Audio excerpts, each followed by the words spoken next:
Need to use the internet when Wi-Fi isn't available?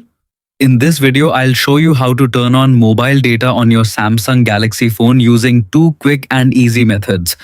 Whether you're browsing the web, using social media, streaming videos, or checking emails, enabling mobile data only takes a few seconds. Let's get started. Method 1. Turn on mobile data through settings first. Unlock your Samsung Galaxy phone and open the Settings app. Scroll down and tap Connections. This section contains all of your network-related settings, including Wi-Fi, Bluetooth, and mobile networks.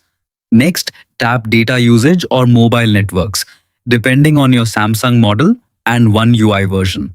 Look for the Mobile Data option. If the switch is turned off, tap it once to enable it.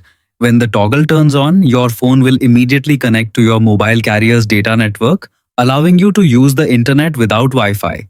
If you have a dual SIM device, make sure the correct SIM card is selected for mobile data if needed. Method 2. Use the quick panel, fastest way. For an even faster method, swipe down from the very top of your screen using two fingers to fully open the quick panel. Find the mobile data icon among the quick settings tiles. If the icon is gray, mobile data is currently turned off. Simply tap the icon once. It will change to blue or green depending on your phone's theme, indicating that mobile data is now enabled.